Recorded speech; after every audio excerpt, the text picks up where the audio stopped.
Hello everyone. Are St. Courts tight? Are you wondering if you should roll? Well, allow me to offer you some information to help you make that decision. Welcome everyone to the Gacha Guide. This is mainly gameplay information. As always, I suggest rolling with your heart, but there's no shame in wanting to roll for a strong servant. Today's topic servant is the angriest cat, Atalante Alter.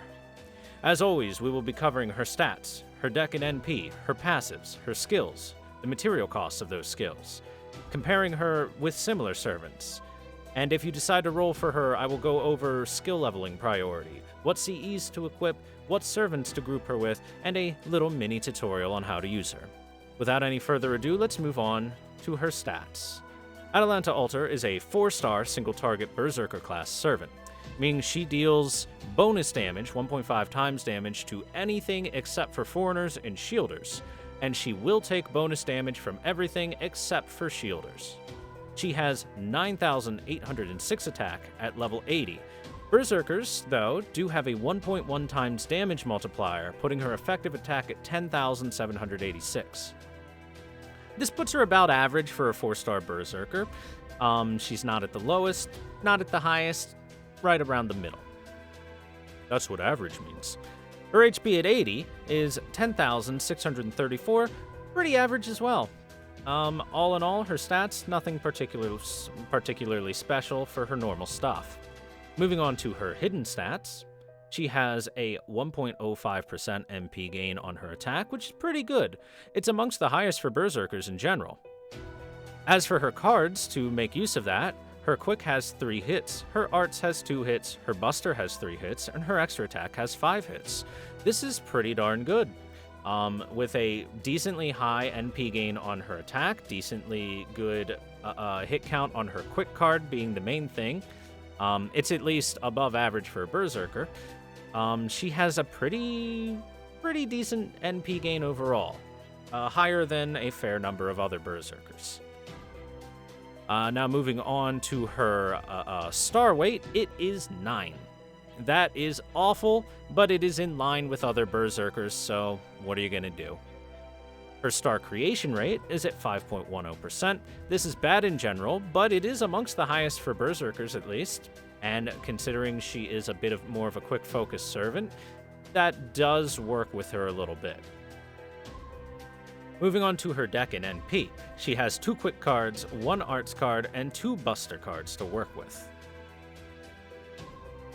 This is a relatively balanced deck. It focuses a little bit more on quick cards over arts cards, which fits with her skills and her abilities in the first place, so it works out for her.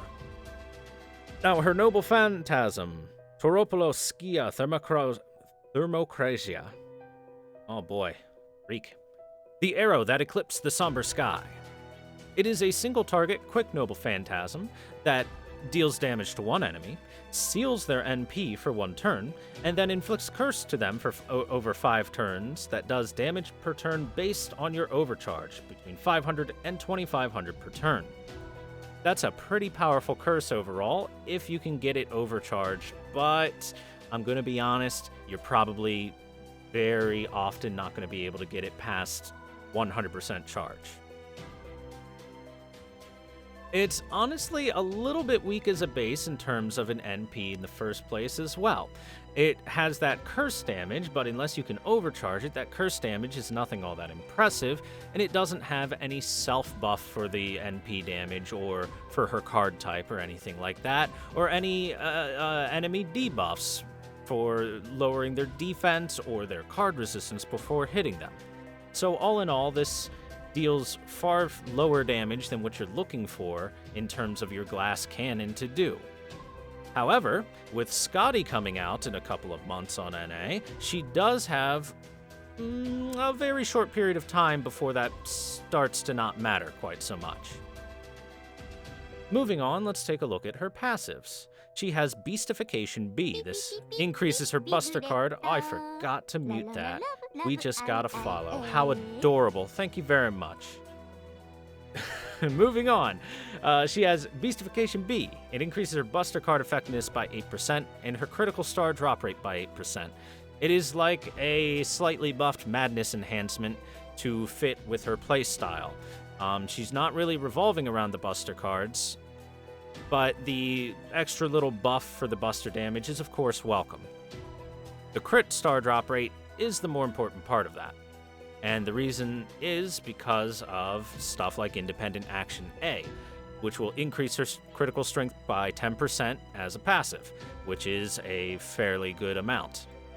With this combination, it's clear that they are setting her up for a crit style of gameplay as a Berserker.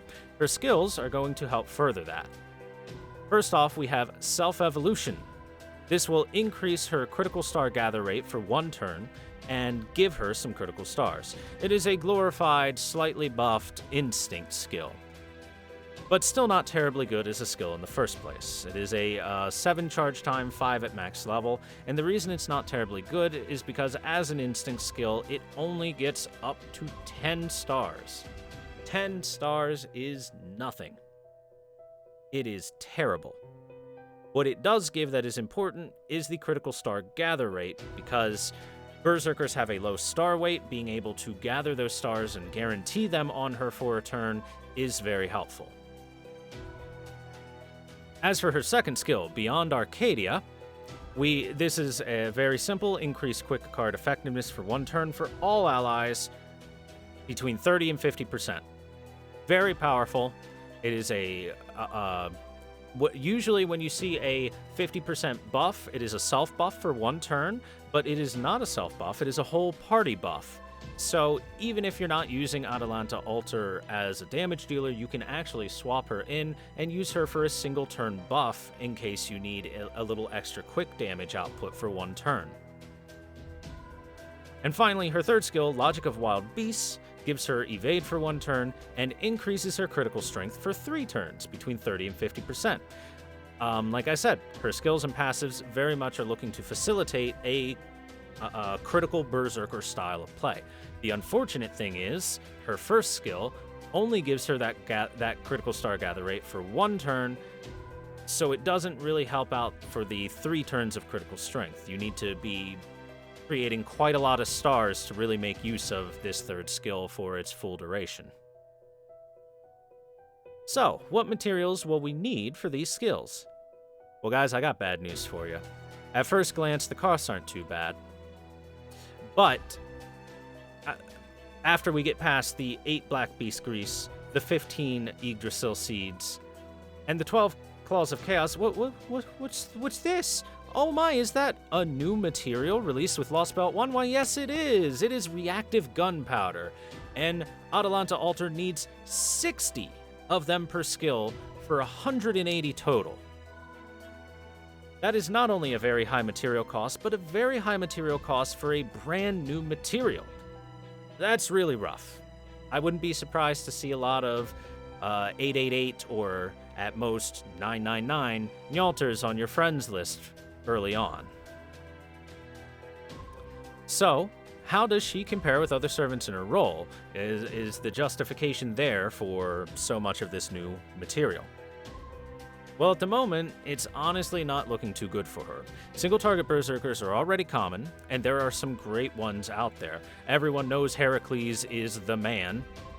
Super good damage, very high survivability, as long as you have his Bond CE, making him a fantastic servant. Eldorado Berserker has better damage than Atalante Alter and better NP generation than her. And we have a really good single-target 4-star Welfare Berserker coming relatively soon with Joan Alter.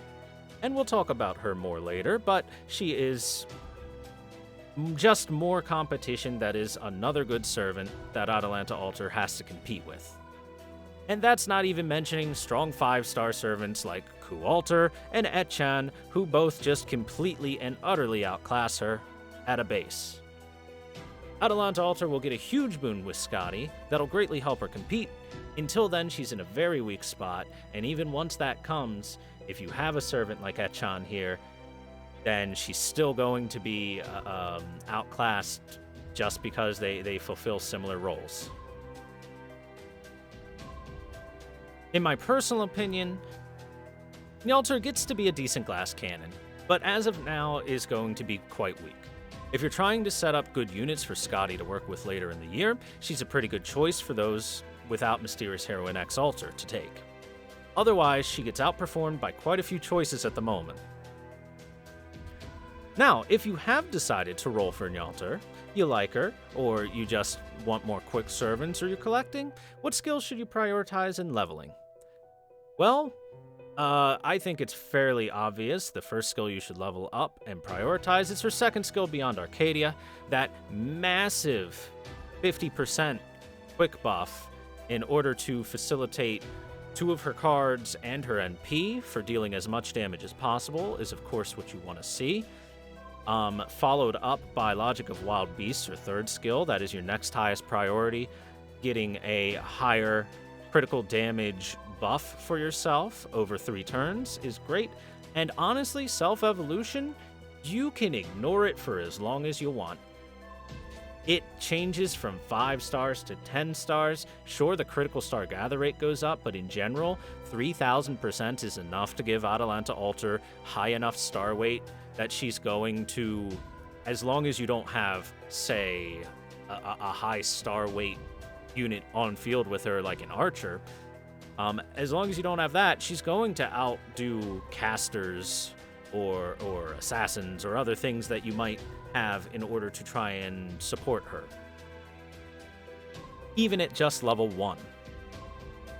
So you can kind of ignore this one for as long as you want. If you really want to level it up, go for it, but you don't have to. Now, as for craft essences to equip her with, as a quick glass cannon in general, you want to be able to get her NP off quickly. You don't want her on the field for long, so Kaleidoscope and Imaginary Element are good. You're going to see these on here a lot, by the way. Again, she doesn't have a lot of survivability other than 1 turn of evasiveness. So it's good to get her to do her job fast and then get her out of the way. So in general, anything with an attack up, quick effectiveness up, and especially starting MP charge is good. So Golden Sumo Tournament is good. One Summer is fantastic for its 50% MP charge and high quick up, along with some MP damage up. Midsummer Moment, if you're going for a more crit damage build, Midsummer Moment and Fragment of 2030 both fulfill a similar role, where they will provide you with passive stars per turn. Midsummer Moment giving you a bit more of a buff on your quick cards and your crit, while Fragment of 2030 just guarantees more stars per turn. Now, as for what servants to pair her with, oh, look, it's Waver. He made it again. He's got 50% MP charge and attack up. What a surprise. Good job, Zhuge Liang. Other decent supports include Hans Christian Andersen for his attack, defense, crit damage buffs, and critical star gain per turn. They're all very nice to have. Merlin is fine to have, as she has 2 Buster cards. She has a Madness enhancement, essentially. So if you can get the crit stars onto her Buster cards, then his hero creation will do wonders for her damage. On top of that, his second skill for party-wide invulnerability also gives everyone a increase in their critical star generation, which allows you to create more critical stars to create more crits for her. And he does give a fair bit more survivability with heals and NP gain if you get his NP off, but you generally don't want to have Atalante Alter on field for too long in the first place, so take that with a grain of salt.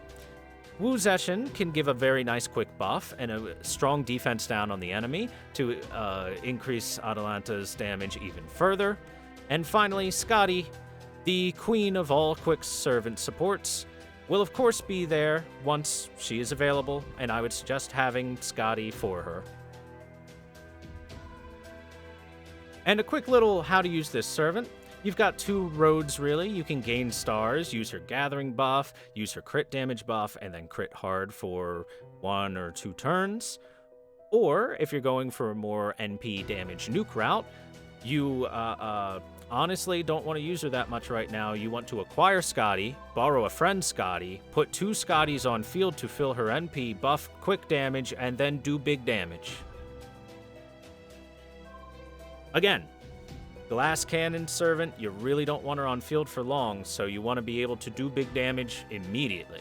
Scotty is good at do big damage immediately.